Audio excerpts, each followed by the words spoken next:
नमस्कार, मैं संजय और आप देख रहे हैं बिहारी खबर। चलिए जानते हैं बिहार की आज की टॉप बड़ी खबर को। पहली बड़ी खबर की बात करें तो जातीय जनगणना के लिए भाजपा से भिड़ेंगे नीतीश। सीएम ने कहा कि इस पर पूर्ण विचार करे केंद्र। बिहार सरकार दो बार भेज चुकी है सर्वसहमति से प्रस्ताव। जातीय जनगणना पर बिहार में राजनीतिक तेज हो गई है। केंद्र सरकार के इनकार के बाद भी जनता दल यूनाइटेड जेडीयू लगातार जातीय जनगणना कराने पर अड़ी है। शनिवार को मुख्यमंत्री नीतीश कुमार ने केंद्र सरकार को फिर से विचार करने की अपील की है। सीएम ने साफ कहा है कि केंद्र सरकार को जातीय जनगणना पर फिर से विचार करना चाहिए। 2019 और 2020 में इसको लेकर विधानमंडल से सर्वसहमति से प्रस्ताव केंद्र सरकार को भेजा गया था। इस जनगणना से सभी जातियों के लिए योजनाएं बन पाएगी, उनका समुचित विकास हो पाएगा। अगली बड़ी खबर की बात करें तो पटना वासियों के लिए बड़ी सौगात। राजधानी की सड़कों पर 50 सीएनजी बसें फर्राटा भरेगी। सीएम नीतीश कुमार ने सीएनजी बसों और 350 एम्बुलेंस को दिखाई हरी झंडी।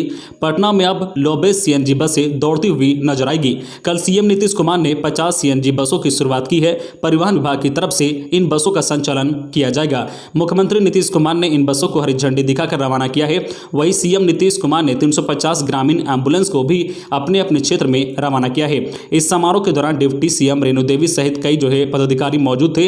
इस दौरान सीएम नीतीश कुमार ने कहा है कि पहले से भी पटना की सड़कों पर इलेक्ट्रिकल बसों का परिचालन हो रहा है। अब 50 सीएनजी बस शुरू की जा रही है। यह प्रदूषण मुक्त है।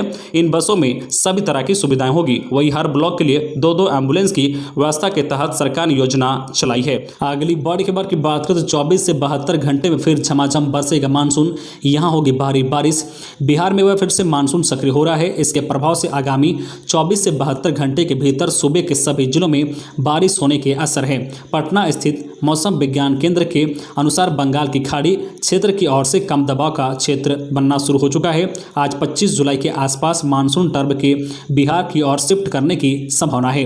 ऐसे में इन मौसमी प्रभाव से 2 दिन राज्य भर में बारिश और वज्रपात की स्थिति बन रही है। इस 2 दिन में राज्य भर के लिए येलो अलर्ट जारी किया गया है। 26 जुलाई को पटना, वैशाली, बक्सर, गया, गोपालगंज, सिवान, सारण, समस्तीपुर, बेगूसराय, मुंगेर, खगड़िया में भारी बारिश हो सकती है। अगली बड़ी खबर की बात करें तो भागलपुर में कोरोना पर भारी पड़ी आस्था।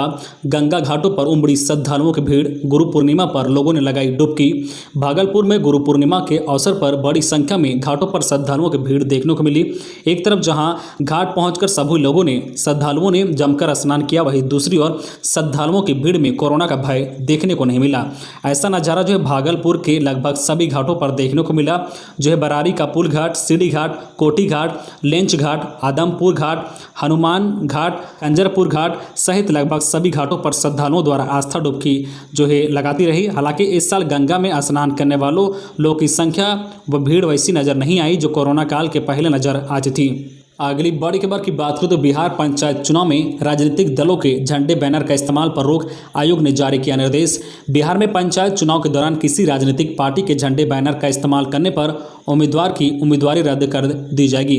राज्य निर्वाचन आयोग के सूत्रों के अनुसार दलित आधार पर पंचायत चुनाव बिहार में नहीं होने के कारण सभी प्रत्याशियों को आयोग के दिशा निर्देशों का पालन करना होगा और किसी भी राजनीतिक पार्टी के झंडे व बैनर का चुनाव के दौरान आयोग नहीं करना होगा।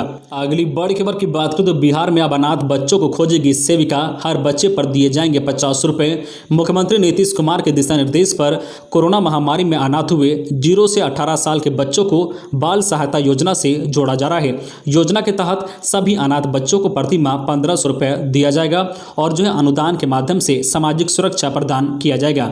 इसको लेकर समाज कल्याण विभाग ने एक गाइडलाइन जारी की है, जिसके मुताबिक अब आंगनबाड़ी सेविका भी इस योजना से जोड़ा गया है और जो सेविका ऐसे अनाथ बच्चों की खोज करेगी उसे प्रोत्साहन राशि के रूप में प्रति बच्चा 50 रुपये देने का प्रावधान किया गया है, ताकि कोई बच्चा अनाथ बच्चा छूट ना जाए। अगली बड़ी खबर की बात करें तो लॉकडाउन के कारण नहीं होगा पिंडदान। गया में इस साल भी हिंदुओं का महत्वपूर्ण कर्मकांड टला नहीं लगेगा। पितृपक्ष मेला। अकाल मृत्यु की शिकार आत्माओं के लिए भी प्रेतशिला पर्वत पर नहीं उड़ेगा सतु। लॉकडाउन की वजह से लगातार दूसरी बार पितृपक्ष में मेला नहीं लगेगा। नतीजा जन पिंडदान भी नहीं होगा। गया शहर से महज 15 किलोमीटर दूर प्रेतशिला पर्वत पर इस बार भी आत्माएं भूखी रहेगी।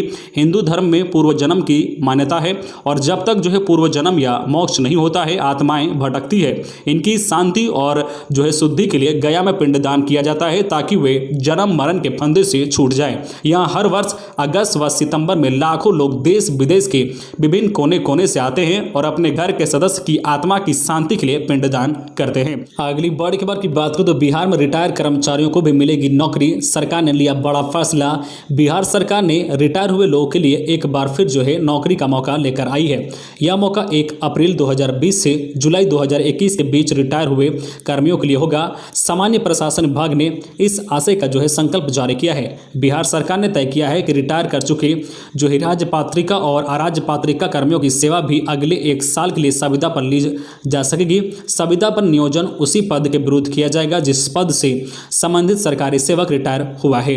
सामान्य जो है प्रशासन विभाग द्वारा जारी संकल्प में कहा गया है कि अप्रैल 2020 के बाद बड़ी संख्या में राजपात्रिका और अराजपात्रिका कर्मियां रिटायर हुए हैं। अगली बड़ी खबर की बात करें तो एम्स डायरेक्टर ने बताई बड़ी बात, दी सलाह। जहां संक्रमण दर कम वहां खुल सकते हैं स्कूल। भारत में अभी तक कोरोना की वैक्सीन केवल 18 वर्ष से अधिक आयु के लोगों के लिए ही बनी है। अभी तक बच्चों की वैक्सीन को लेकर कोई ठोस निर्णय नहीं लिया गया है।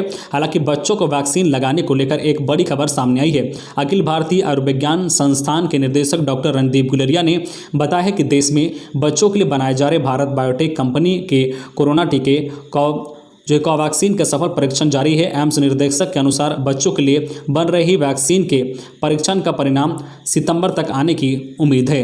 इसके साथ ही जो है डॉक्टर रणदीप गुलेरिया ने कहा है कि पूरी निगरानी के साथ जिन इलाकों में संक्रमण दर कम है वहां स्कूल खोले जा सकते हैं। अगली बड़ी खबर की बात करें तो सेना भर्ती रैली। बिहार के कई जिलों में आज 25 जुलाई व 29 अगस्त को होने वाली परीक्षा रद्द।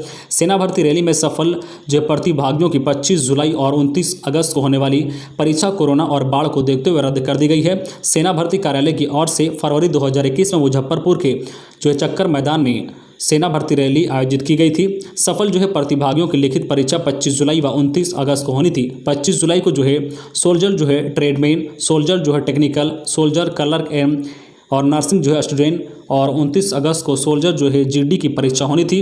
दानापुर भर्ती कार्यालय के निर्देशक कर्नल जितेंद्र सिंह ने बताया है कि इन परीक्षाओं को फिलहाल रद्द कर दिया गया है। नई तिथियां के तय होने के बाद सभी जो है संबंधित प्रतिभागियों को आवश्यक सूचना दे दी जाएगी। अगली बड़ी खबर की बात करें तो बिहार के संस्कृत स्कूलों की लौटेगी रौनक। शिक्षक व कर्मचारियों की बहाली प्रक्रिया शुरू। बिहार के संस्कृत शिक्षकों के लिए खुशखबरी है। राज्य के जो है पुरस्कृत संस्कृत विद्यालयों में जल्द ही शिक्षकों व शिक्षेतर कर्मियों की नियुक्ति की जाएगी। स्कूलों में संस्कृत शिक्षकों व अन्य खाली पड़े पदों पर यह बहाली होगी। शिक्षा विभाग ने इसे लेकर अपनी तैयारी शुरू कर दी है। बिहार के संस्कृत विद्यालय में जो है बहाली का इंतजार लंबे समय से हो रहा है। यह इंतजार अब समाप्त होने वाला है। वर्षों से शिक्षकों व कर्मचारियों की बहाली नहीं होने के कारण सूबे के संस्कृत विद्यालयों में पठन पाठन कार्य से लेकर जो है कामकाज भी प्रभावित होता रहा है। संस्कृत विद्यालयों में शिक्षक नहीं होने का असर बच्चों के नामांकन पर भी दिखता है।